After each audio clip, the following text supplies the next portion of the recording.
Maths में हम लोग चैप्टर नंबर 9 पढ़ रहे थे। ब्रेन टीजर सॉल्व करना था, जिसमें कि क्वेश्चन नंबर 1 से लेकर 4 तक कंप्लीट हो चुका था। ये सेकंड पार्ट है ब्रेन टीजर्स का, और इसमें बचे हुए क्वेश्चंस को हमें सॉल्व करके इस पूरे वर्कशीट को कंप्लीट कर लेना है। डीएवी ग्रुप पर आपकी क्लास के सारे वीडियोस आपको मिल जाएंगे। आप प्लेलिस्ट में चले जाइएगा इस चैनल के, वहाँ पे हर सब्जेक्ट के लिए अलग अलग से प्लेलिस्ट बना हुआ है।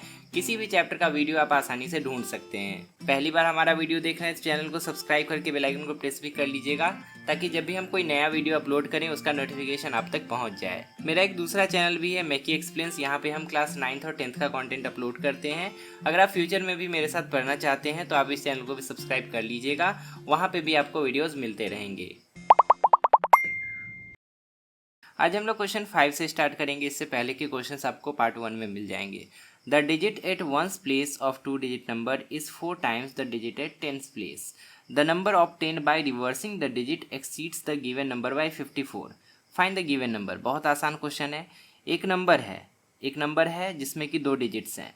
अब ये 2 डिजिट वाला नंबर है तो इसमें एक वंस प्लेस पे भी होगा और एक 10th प्लेस पे भी होगा। कहा गया है कि वंस प्लेस पे जो डिजिट है वो 10th प्लेस वाले डिजिट का 4 गुना है। इसका मतलब कि अगर हम 10th प्लेस पे x लिख दें तो वंस प्लेस पे 4x होना चाहिए।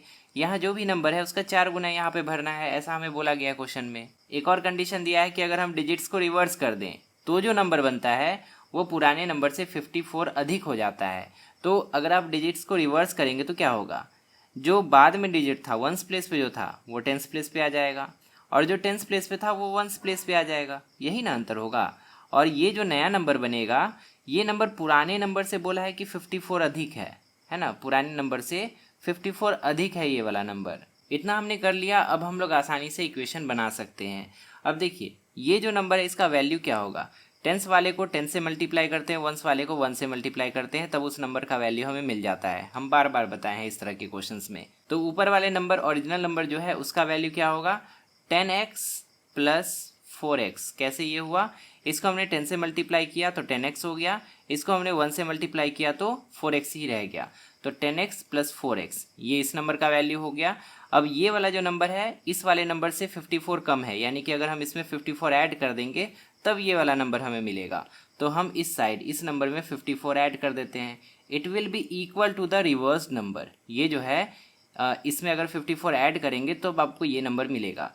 और इस नंबर का क्या वैल्यू है, इसको हम 10 से मल्टीप्लाई करेंगे और इसको 1 से मल्टीप्लाई करेंगे, तो ये हो जाएगा 4x इंटू 10 यानी कि 40x और प्लस 1 इंटू एक्स यानी कि x। अब ये इक्वेशन हमारा तैयार है। अब इस इक्वेशन को सॉल्व करेंगे, x का वैल्यू मिलेगा और उस x के वैल्यू से हमें वंस प्लेस वाला डिजिट भी मिल जाएगा और 10th प्लेस वाला डिजिट भी मिल जाएगा। चलिए इसको सॉल्व करते हैं।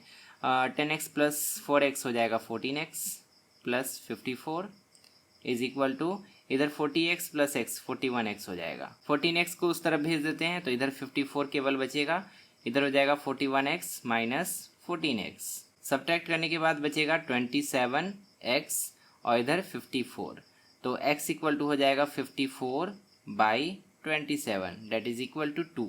तो x का वैल्यू हमें 2 मिल गया। So the required number is, required number क्या हो जाएगा, so required number equal to, देखिए जो नंबर ओरिजिनल नंबर हमसे पूछा गया था उस नंबर का 10th प्लेस पे x आना है और 1st प्लेस पे 4x आना है, ठीक ना। तो 10th प्लेस पे x रहेगा, 1st प्लेस पे 4x रहेगा अकॉर्डिंग टू क्वेश्चन। तो इसका मतलब वो नंबर क्या हो जाएगा, 10th प्लेस पे x यानी कि 2 ही रहेगा और 1st प्लेस पे 4x यानी कि 2 4 जा 8, तो वो नंबर क्या हो जाएगा, 28 हो जाएगा। यही हमारा आंसर हो गया। अब हम आपको प्रूफ करके भी बताते हैं। तो यहाँ पे 28 ही वो नंबर है जिसको अगर आप पलट देते हैं तो 82 बन जाएगा, और 28 में अगर आप 54 ऐड करेंगे तो आपको 82 भी मिल जाएगा। आप चाहे तो चेक भी कर सकते हैं। इस तरह से हमारा 28 जो आंसर है वो परफेक्टली करेक्ट है। The sum of digits of 2 digit number is 10। The number obtained by interchanging the digits exceed the original number by 36। Find the original number. उसी तरह का क्वेश्चन है। अब देखिए यहाँ पे क्या बोला है, यहाँ पे थोड़ा अलग तरह से क्वेश्चन दिया है। 1st प्लेस 10th प्लेस, 2 अंकों की संख्या है और दोनों अंकों का सम जो है वो 10 है। तो एक अंक मान लेते हैं x, दूसरा अंक y, और दोनों का सम बोला है 10 है, यानी कि x plus y equal to 10 होगा। आप चाहे तो सिंगल वेरिएबल लेके भी बना सकते हैं। अगर आप सिंगल वेरिएबल लेके बनाएंगे तो एक डिजिट को, एक अंक को x मानना पड़ेगा, दूसरे को 10 माइनस x मानना पड़ेगा। आप चाहे तो वैसे भी बना सकते हैं। डिजिट्स को इंटरचेंज करने के बाद जो नंबर बनता है वो ओरिजिनल से 36 अधिक है, ठीक ना। तो यहाँ पे भी डिजिट्स को इंटरचेंज किया जाएगा, तो y पहले आ जाएगा, है ना, और x बाद में चला जाएगा। और बोला है ये पुराने नंबर से 36 अधिक है ना, +36। तो एक हमारे पास ये इक्वेशन हो गया। अगर आप सिंगल वेरिएबल लेके बनाते तो दो इक्वेशन आपको नहीं मिलता। एक तो हमारे पास ये इक्वेशन हो गया, एक इक्वेशन इससे बनेगा, ठीक है। और उसके बाद दोनों इक्वेशन का यूज़ करके हम लोग अभी सॉल्व करेंगे इसको। इससे इक्वेशन बनाते हैं। इस नंबर का क्या वैल्यू है, ये 10 से मल्टीप्लाई होगा ये 1 से, 10x + y। और इसका क्या वैल्यू है, ये 10 से मल्टीप्लाई होगा ये 1 से, तो ये 10y + x हो जाएगा। तो हमें क्या बोला गया क्वेश्चन में कि 10x + y, और इसमें अगर 36 जोड़िएगा तो आपको नया नंबर मिल जाएगा, यानी कि 10y + x मिल जाएगा आपको। अब यहाँ पे x और y को एक तरफ करते हैं, तो ये हो जाएगा 10x - x + y - 10y = -36। 36 को उस तरफ कर दिए। अब यहाँ पे ये हो जाएगा 9x - 9y = -36, और 9 को कॉमन ले लेते हैं, ये हो जाएगा x - y = -36, और x - y हो जाएगा -36/9, और हम लिख सकते हैं x - y = 9 × 36 यानी कि -4। तो ये हमारा दूसरा इक्वेशन हो गया, ये इक्वेशन b हम लिख देते हैं। अब हमें इक्वेशन ए और बी को यूज़ करके एक्स और वाई दोनों का वैल्यू निकाल लेना है, ठीक है। तो इक्वेशन ए हमारे पास क्या है, x + y = 10, और इक्वेशन बी क्या है, x - y = -4। अब दोनों इक्वेशन का सम निकाल देंगे तो एक एलिमिनेट हो जाएगा खुद ही। y देखिए एक जगह प्लस में है, एक जगह माइनस में है, तो ये तो ख़त्म ही हो जाएगा ना। तो x और x प्लस में है तो 2x बन जाएगा, y प्लस में y माइनस में ख़त्म, और इस साइड 10 - 4 यानी कि 6 हो जाएगा। तो 2x = 6y यानी कि x = 3 हो गया। चलिए x का वैल्यू मिल गया। अब y कैसे निकालेंगे, y कैसे भी आप निकाल सकते हैं, यहाँ पुट कर दीजिए, यहाँ पुट कर दीजिए, आपको y मिल जाएगा। तो x हमें 3 मिल चुका है ना, तो यहाँ 3 पुट करेंगे तो हो जाएगा 3 + y = 10, तो y बराबर हो जाएगा 10 - 3 यानी कि y = 7 हो जाएगा। तो वही यहाँ पे करेंगे, तो y बराबर हो जाएगा 10 - 3। ये कहाँ से आया, ये इक्वेशन ए से आया, ठीक है। तो y = 10 - x यानी कि 10 - 3 हो जाएगा, तो 7, y = 7 हमें मिल गया। इसका मतलब रिक्वायर्ड नंबर क्या हो जाएगा, required number is equal to, हमने क्या माना था, 10s प्लेस पे x और 1s प्लेस पे y, यानी कि रिक्वायर्ड नंबर हो जाएगा 37, ठीक है। अब देखिए हम आपको प्रूफ करके बताते हैं कि 37 ही वो नंबर है जिसको अगर आप पलटेंगे तो 73 बन जाएगा, और 37 से 36 अधिक है 73। अगर आप इसमें 36 ऐड कर देंगे तो आपको 73 मिल भी जाता है। तो हमने क्रॉस वेरीफाई भी कर लिया अपने आंसर को। The sum of 2 consecutive multiples of 6 is 66, find these multiples. मतलब 6 के 2 कंसेक्यूटिव मल्टीपल्स है। कंसेक्यूटिव मल्टीपल्स कैसे पता करते हैं, जैसे कि एक नंबर है 10 का कंसेक्यूटिव मल्टीपल कैसे पता करेंगे, 10 को पहले 1 से मल्टीप्लाई करेंगे, फिर अगला मल्टीपल निकालने के लिए 10 को 2 से करेंगे, फिर अगला मल्टीपल निकालने के लिए 10 को 3 से करेंगे। यानी कि अगर हमें कंसेक्यूटिव मल्टीपल्स निकालना है तो पहले जिसे हमने मल्टीप्लाई किया है अगली बार उससे एक अधिक से मल्टीप्लाई करेंगे, फिर अगली बार एक उससे अधिक से मल्टीप्लाई करेंगे। तो हम क्या करेंगे, उसी तरह से यहाँ पे लेट करेंगे। Let the first multiple of 6 is 6x। 6 का पहला मल्टीपल हमने मान लिया 6x है। अब ये x की जगह कुछ भी हो सकता है ना, यहाँ 1 भी हो सकता है, 2 भी हो सकता है, 3 भी हो सकता है, हमें पता नहीं है ना कि पहला मल्टीपल कौन है 6 का। तो हमने x मान लिया 6x। तो अगला मल्टीपल क्या होगा, सेकेंड मल्टीपल ऑफ 6 इज, इसके जस्ट बाद आने वाला मल्टीपल कौन होगा। तो अगर हमने 6 को x से मल्टीप्लाई किया है तो अगली बार 6 को x + 1 से मल्टीप्लाई करेंगे, तब ना इसके जस्ट बाद वाला मल्टीपल निकलेगा। जैसे कि 6 को अगर आपने 5 से किया तो 30 आपको मिला, इसके जस्ट बाद वाला मल्टीपल आपको निकालना है तो 6 को आप किससे मल्टीप्लाई करेंगे, 5 + 1 से यानी कि 6 से, तब आपको 36 मिलेगा। वही यहाँ पे किया गया है, हमने लेट किया है, ठीक ना, एक वेरिएबल हमने यूज़ किया है। अब ये जो दो मल्टीपल्स है, इन्हीं दोनों मल्टीपल्स के बारे में बोला है कि इन दोनों का सम जो है 66 है। मतलब हम लिख सकते हैं कि अगर हमें 6x + 6 × x + 1 को जोड़ देना है, अगर इसको जोड़ देते हैं हम तो हमें कितना मिल जाता है, 66 मिल जाता है। इक्वेशन रेडी है। अब इसको हम सॉल्व करेंगे, x का वैल्यू निकालेंगे, ठीक है। तो ये हो जाएगा क्या, ये हो जाएगा 6x + 6x + 6 = 66। 6 हो जाएगा 12x + 6 = 66। 6 उधर चले जाएगा, 12x = 66 - 6, तो यहाँ पे हमें मिलेगा 12x = 60, तो x = 5। 12 से डिवाइड हो जाएगा तो x का वैल्यू 5 मिल जाएगा। तो यहाँ पे फर्स्ट मल्टीपल क्या हो जाएगा, x का वैल्यू 5 मिल गया तो फर्स्ट मल्टीपल हो जाएगा 6 इंटू 5 यानी कि 6 पंचे 30। और अगला मल्टीपल क्या हो जाएगा 6 इंटू 5 प्लस 1 यानी कि 6, तो अगला मल्टीपल हो जाएगा 36। तो यही दोनों 6 का मल्टीपल है जो कि लगातार भी आता है, कंसेक्यूटिव भी है, और दोनों का सम अगर आप निकालेंगे तो 66 भी आएगा, है ना। आप इन दोनों को जोड़ के देखिए 66 भी आ जाता है। तो हमारा दोनों आंसर यही हो गया, 30 और 36। अच्छा, बुक में जो क्वेश्चंस दिए गए हैं वो सब तो हम लोग सॉल्व कर ही रहे हैं, एक एक करके वीडियोज़ आते रहेंगे, आप उसको देखते रहिएगा। लेकिन बोर्ड्स एग्ज़ाम के लिए इतना काफ़ी नहीं होता है, आपको कुछ हटके करना पड़ेगा, एक्स्ट्रा क्वेश्चंस प्रैक्टिस करने होंगी, क्योंकि बोर्ड्स एग्जाम में डायरेक्टली बुक से क्वेश्चन बहुत कम आता है, नहीं के बराबर। उसमें अधिक से अधिक कॉम्पिटेंसी बेस्ड क्वेश्चंस पूछे जाते हैं, एप्लीकेशन बेस्ड क्वेश्चंस पूछे जाते हैं, जिसके लिए आपको और बेहतर तरीके से प्रैक्टिस करना पड़ेगा। इसके लिए सिंपल सा सॉल्यूशन है कि आप एक अच्छा सा क्वेश्चन बैंक परचेज कीजिए, उसमें हर तरह का क्वेश्चन होता है, और एक लाइन से हर क्वेश्चन को सॉल्व कर लीजिए। इससे क्या होगा कि हर चैप्टर पे आपका कमांड बन जाएगा और एग्जाम में कैसे भी क्वेश्चन पूछेगा आप उसको आसानी से सॉल्व कर पाएंगे। ओसवाल बुक्स आपको पता ही होगा, इनके बुक्स की क्वालिटी बहुत अच्छी होती है। इसको आप परचेज कर सकते हैं, फ्लिपकार्ट और अमेजन पे अवेलेबल है। यहाँ पर व्यू प्रोडक्ट का आइकन है, उस पर क्लिक कीजिए, आपको परचेज करने का लिंक मिल जाएगा। इसके अलावा अगर आप ऑफिशियल वेबसाइट से परचेज करते हैं, जिसका लिंक हम डिस्क्रिप्शन में सबसे ऊपर डाल दिए हैं, तो आपको 40% तक का डिस्काउंट भी मिलेगा। इसके लिए सिंपली आप DAV गुरु ये वाला कूपन कोड यूज़ कर लीजिएगा। The numerator of a rational number is 3 less than its denominator. If the numerator is increased by 1 and denominator is increased by 3, the number becomes 1 by 2. Find the rational number. एक rational number में numerator भी होता है, denominator भी होता है। यहाँ कहा है कि एक रैशनल नंबर का जो न्यूमरेटर है वो डिनोमिनेटर से 3 कम है, तो डिनोमिनेटर जो भी मानेंगे उससे 3 कम करके हम न्यूमरेटर को लिख देंगे। तो यहाँ पे अकॉर्डिंग टू क्वेश्चन जो हमारा रैशनल नंबर होगा वो क्या हो जाएगा, अगर इसका डिनोमिनेटर x है तो इसका न्यूमरेटर हो जाएगा डिनोमिनेटर से 3 कम यानी कि x-3। जो क्वेश्चन के फर्स्ट लाइन में दिया था उसके अकॉर्डिंग हमने रैशनल नंबर को लेट कर लिया, ठीक ना, ये हमने मान लिया। अब बोला गया है कि न्यूमरेटर में 1 बढ़ा देना है, डिनोमिनेटर में 3 बढ़ा देना है, और ये रैशनल नंबर 1/2 बन जाएगा। तो वही करते हैं, ठीक। तो यहाँ पे लिख लेते हैं अकॉर्डिंग टू क्वेश्चन, अगेन ए को हम पाई बार लिख देते हैं। तो अकॉर्डिंग टू क्वेश्चन क्या करना होगा, न्यूमरेटर में हमें 1 इंक्रीज़ करना है, यानी कि x-3 में इंक्रीज़ हो जाएगा 1, और डिनोमिनेटर में क्या इंक्रीज़ करना है 3, यानी कि नीचे में इंक्रीज़ हो जाएगा 3, और ये इक्वल टू आ जाता है 1/2। अब इसको सॉल्व करेंगे, अपने आप x हमें मिल जाएगा, x मिलेगा तो जो रैशनल नंबर है जो हमने लेट किया है वो हमें मिल जाएगा। तो यहाँ पे हो जाएगा ऊपर में x-3 + 1, तो x-2 हो जाएगा ये अल्टीमेटली, और नीचे हो जाएगा x+3 इक्वल टू 1/2।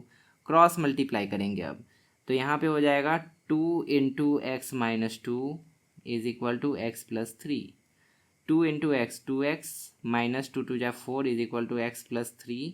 x इधर आ जाएगा तो हो जाएगा 2x - x, और 4 उधर चले जाएगा तो हो जाएगा 3 + 4। 2x - x x हो गया, और इधर 3 और 4 7 हो गया, मतलब x का वैल्यू हमें 7 मिल गया। जैसे x का वैल्यू 7 मिला वैसे हम रैशनल नंबर लिख सकते हैं। सो रैशनल नंबर इज, क्या हमने माना था, x-3 ऊपर में और x नीचे में, यानी कि वो रैशनल नंबर क्या हो जाएगा 7 - 3 ऊपर में और नीचे में 7, मतलब 7 - 3 4/7। तो रिक्वायर्ड रैशनल नंबर क्या हो जाएगा 4/7, यही हमारा आंसर है। आप चाहे तो चेक भी कर सकते हैं। यहाँ पे जैसे बोला था कि डिनोमिनेटर से 3 कम है न्यूमरेटर, तो यहाँ देख लीजिए ऊपर वाला 3 कम है। फिर बोला था कि न्यूमरेटर में 1 बढ़ा दीजिए, डिनोमिनेटर में 3 बढ़ा दीजिए, तो इसमें 1 बढ़ा दीजिए, नीचे में 3 बढ़ा दीजिए, तो ये 1/2 बन जाएगा।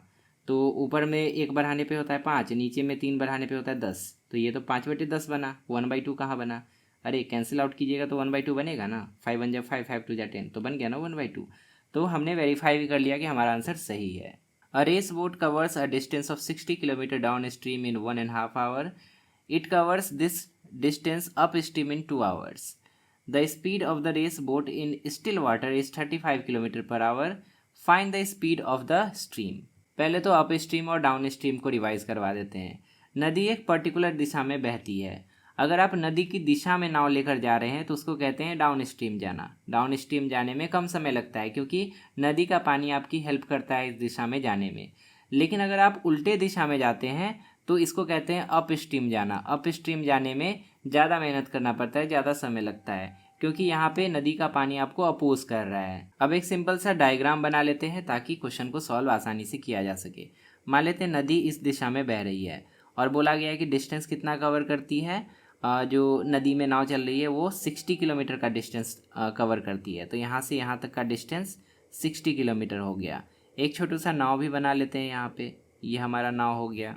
डाउन स्ट्रीम जाती है तो 1.5 आवर का समय लगता है, तो इधर लिख देते हैं 1.5 आवर।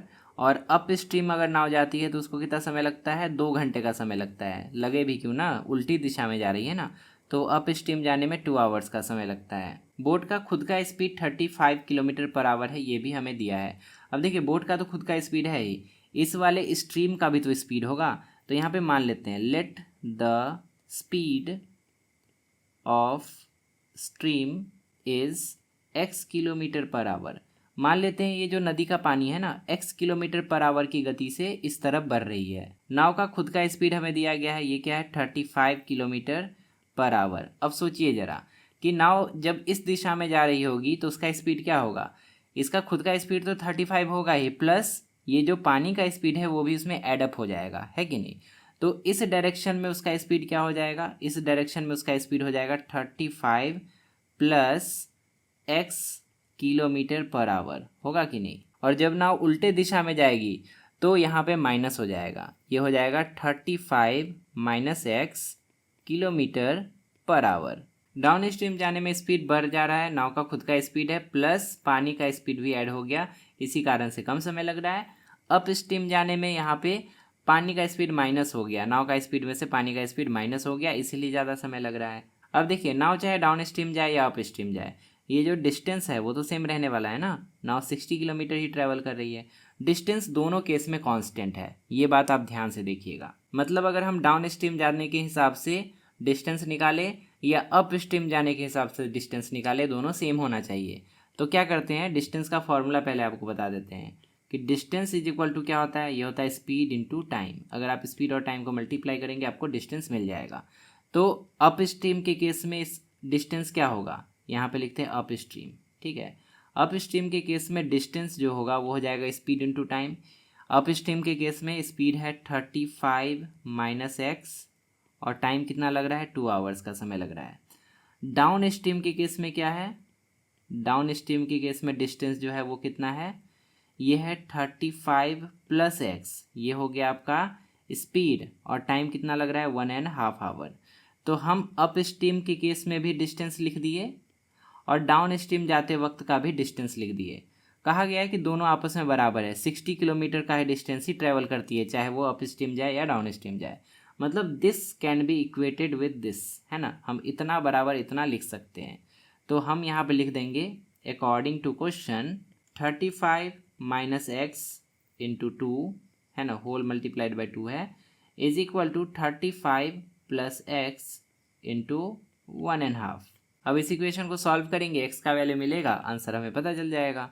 ये हो जाएगा 35 दूना 70, 70 minus 2x is equal to 1.5 into 35 करेंगे, 15 5 जा 75 हो जाएगा, 15 3 जा 45 और 7 52 हो जाता है, और यहाँ पे पॉइंट लग जाएगा, प्लस 1.5x। 2x को उस तरफ कर देते हैं, ये हो जाएगा 2x प्लस 1.5x, और 52.5 को इधर ले आते हैं, 70 माइनस 52.5, एक तरफ हो जाएगा 3.5x और इधर हो जाएगा 5, उसके बाद 9 में 2 गया 7 और 6 में 5 गया 1, 17.5। x इक्वल टू हो जाएगा 17.5 डिवाइड 3.5, कैंसिल आउट आप करेंगे आपको 5 मिल जाएगा यहाँ पे। तो x का वैल्यू हमें 5 मिल गया, 5 किलोमीटर पर आवर, और x हमने क्या माना था, it was the speed of stream, है ना। तो हम लिख सकते हैं स्पीड ऑफ स्ट्रीम, यही ना x था, equal to 5 kilometre per hour. अब आप इसको वेरीफाई भी कर सकते हैं, यहाँ पे नाव का खुद का स्पीड 35 है और पानी का स्पीड है 5।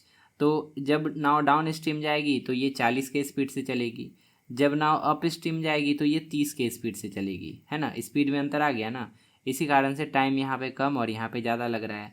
अब यहाँ पे स्पीड इंटू टाइम कीजिए या यहाँ पे स्पीड इंटू टाइम कीजिए, दोनों जगह आपको 60 किलोमीटर ही आंसर में मिलेगा, ठीक है। आप इस तरह से वेरीफाई करके भी चेक कर सकते हैं। The sides other than hypotenuse of a right angle triangle are in the ratio of 3:4. A rectangle is described on its hypotenuse, the hypotenuse being the longer side of the rectangle. The breadth of the rectangle is 4/5 of its length.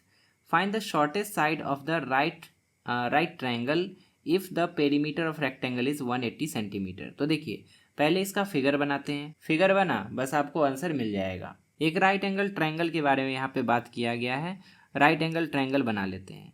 अब right angle triangle के दो sides का ratio हमें दिया गया है और ये दोनों साइड्स नॉन हाइपोटेनियस है, हाइपोटेनियस को छोड़ के। मतलब ये वाला साइड 3 होगा और ये वाला साइड 4 होगा। एक्चुअल में यहाँ पे x लगा के हमें लिखना पड़ेगा 3x 4x, क्योंकि यहाँ पे रेशियो दिया है और वैल्यू हमें x लगा के लिखना होता है। इन्हीं दोनों साइड का रेशियो 3:4 है। और तीसरा साइड क्या होगा वो हम पाइथागोरस थ्योरम लगा के निकाल सकते हैं। 3 4 है तो ये 5x ही आएगा। आप पाइथागोरियन ट्रिपलेट जानते हैं कि 3 और 4 के साथ 5 ही आता है। या पाइथागोरस थ्योरम भी लगाएंगे तो हाइपोटेनियस निकालने के लिए क्या करेंगे, √3x का स्क्वायर प्लस 4x का स्क्वायर। इससे आपको मिलेगा 3 3 जा 9x स्क्वायर प्लस 4 4 जा 16x स्क्वायर, √25x स्क्वायर हो जाएगा और स्क्वायर रूट करने से 5x आएगा। तो इसलिए हम यहाँ पे डायरेक्टली 5x लिख दिए हैं अकॉर्डिंग टू पाइथागोरस थ्योरम। यहाँ पे लिख देते हैं अकॉर्डिंग टू पाइथागोरस थ्योरम। अब बोला गया है कि एक रेक्टेंगल बनाया गया है इसके हाइपोटेन्यूस पे, जैसे ये हाइपोटेन्यूस है ना, इस पे एक रेक्टेंगल बनाया गया है ऐसे। तो एक रेक्टेंगल बना लेते हैं हम भी, ठीक है। ऐसे करके एक सिंपल सा छोटू सा रेक्टेंगल बना लेते हैं। इस रेक्टेंगल के बारे में बोला है कि इसका जो लेंथ है, इसका जो लंबाई है, इन सबको थोड़ा नीचे कर लेते हैं, स्पेस का कमी हो रहा है। तो इस रेक्टेंगल का जो लंबाई है, नहीं, इस रेक्टेंगल का जो चौड़ाई है वो इसके लंबाई का 4/5 है। तो इसका लंबाई तो 5x ही है ना, पाइथागोरस थ्योरम से हम लोग निकाल चुके हैं। तो इसका चौड़ाई क्या होगा, इसका चौड़ाई हो जाएगा 4/5 ऑफ 5x, है ना। इसका चौड़ाई हो जाएगा 4/5, 4/5 ऑफ 5x। अरे ये तो कट जाएगा ना, 4/5 इंटू 5x करेंगे, 5 कट जाएगा तो 4x आ जाएगा। तो 4/5 ऑफ 5x करने से 4x आता है। मतलब इसका जो लंबाई है वो 5x आया और अकॉर्डिंग टू क्वेश्चन इसका चौड़ाई कितना आ गया, 4x आ गया, ठीक है। अब देखिए आगे क्या बोला है। इस रेक्टेंगल का जो पेरीमीटर है ये 180 सेंटीमीटर है। इस रेक्टेंगल का पेरीमीटर कितना है, 180 है। मतलब यहाँ पे हमें गिवन है पेरीमीटर। पेरीमीटर ऑफ रेक्टेंगल क्या होता है, 2 इंटू लेंथ प्लस ब्रेथ होता है।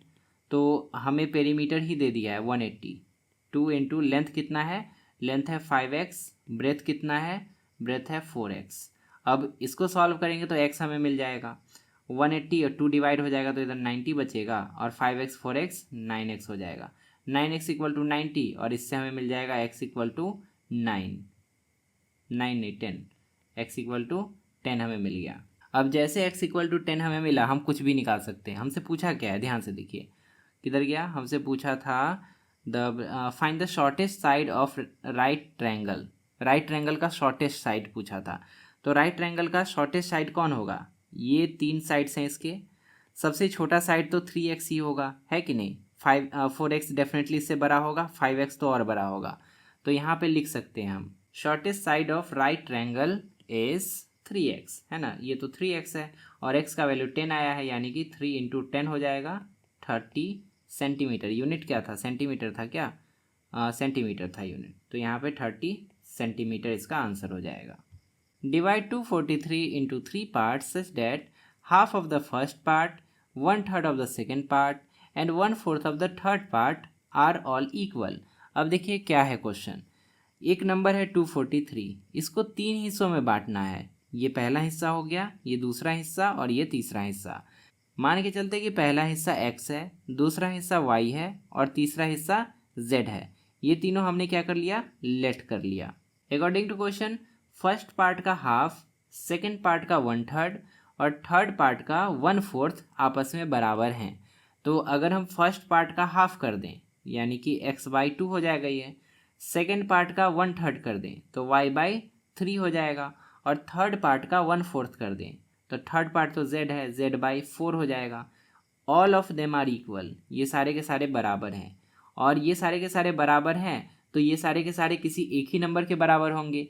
जैसे कि हो सकता है ये सारे के सारे, ये भी 10 हो, ये भी 10 हो, ये भी 10 हो, ये भी 20, ये भी 20, ये भी 20, इस तरह से तीनों वैल्यूज़ आपस में बराबर होते हो, ऐसा हो सकता है। तो मान के चलते कि तीनों के तीनों एक नंबर जो रैंडम कुछ भी हो सकता है के बराबर है, ठीक है। तो अब देखिए हम क्या करेंगे, जब ये तीनों आपस में बराबर है तो तीनों को हमने के बराबर मान लिया, all of them are equal to k. अब एक एक करके हम इसको तोड़ेंगे। x/2 भी के बराबर है, y/3 भी के बराबर है और z/4 भी के बराबर है। तो इसीलिए हम लिख सकते हैं कि if x/2 is equal to के, तो x इक्वल टू क्या हो जाएगा, ध्यान से देखिए, x/2 इज इक्वल टू के, सो x इज इक्वल टू क्या हो जाएगा, 2k हो जाएगा ना, x बराबर हो जाएगा 2k। उसी तरह से y/3 इज इक्वल टू के, ये भी के बराबर है, सो y इक्वल टू क्या हो जाएगा, 3k हो जाएगा।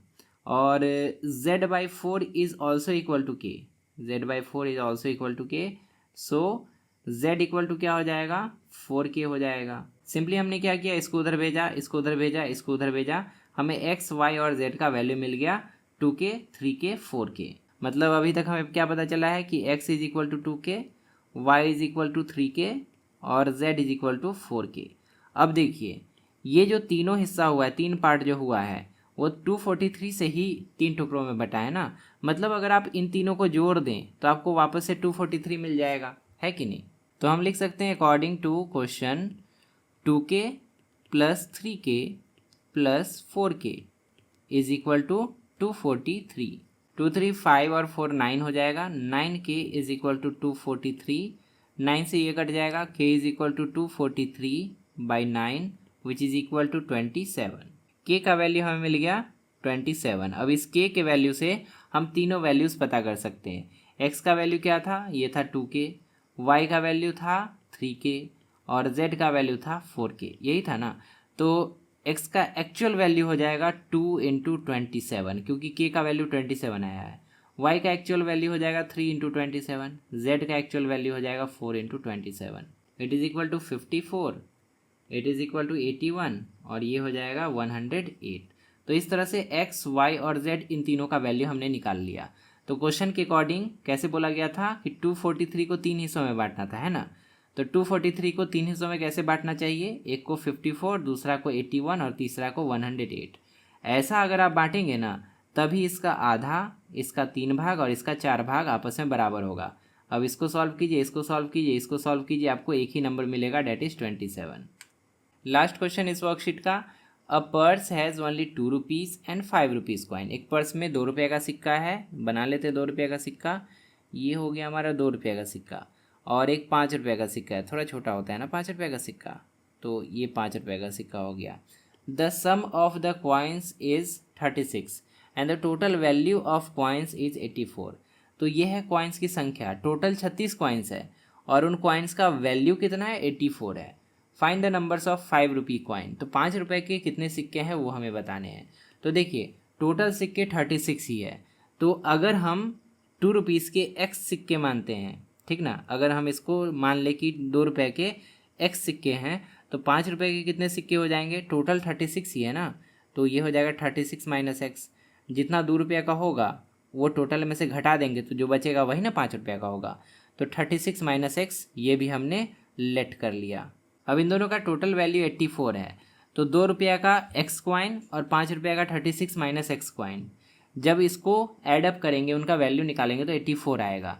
तो इसीलिए हम लिख सकते हैं अकॉर्डिंग टू क्वेश्चन, फिर पाए लिख दिए, अकॉर्डिंग टू क्वेश्चन क्या हो जाएगा यहाँ पे, x इंटू 2 रुपया, 2 रुपये का x सिक्का प्लस 5 रुपये का कितना सिक्का है 36 माइनस x, और इनका वैल्यू टोटल कितना आता है 84 आता है। अब सॉल्व करेंगे x मिलेगा, पता चल जाएगा 2 रुपये कितना सिक्का, 5 रुपये कितना सिक्का।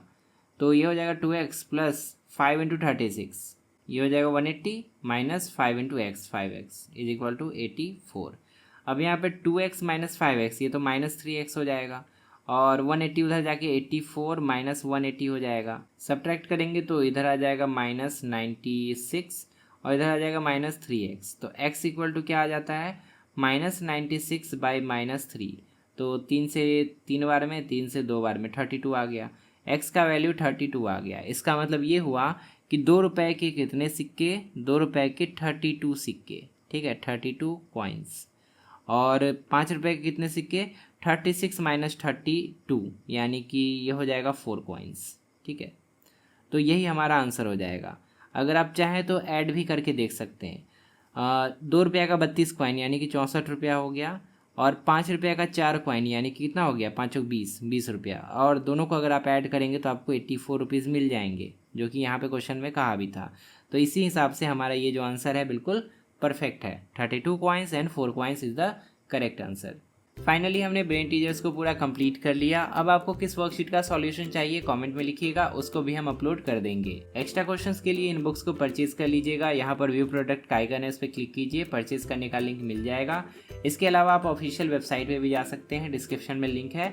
ये कूपन कोड यूज़ कीजिएगा, आपको 40% तक का डिस्काउंट मिल जाएगा। लेफ्ट साइड में क्लिक करके आप प्लेलिस्ट ओपन कर सकते हैं, वहाँ पर आपको मैथ्स के हर वर्कशीट का वीडियो मिल जाएगा। राइट साइड में क्लिक करके आप अगला वीडियो देख सकते हैं। फिलहाल इस वीडियो में इतना ही, मिलते हैं अगली क्लास में एक नए वर्कशीट के साथ। तब तक के लिए अपना ध्यान रखिए और अच्छे से पढ़ाई करते रहिए।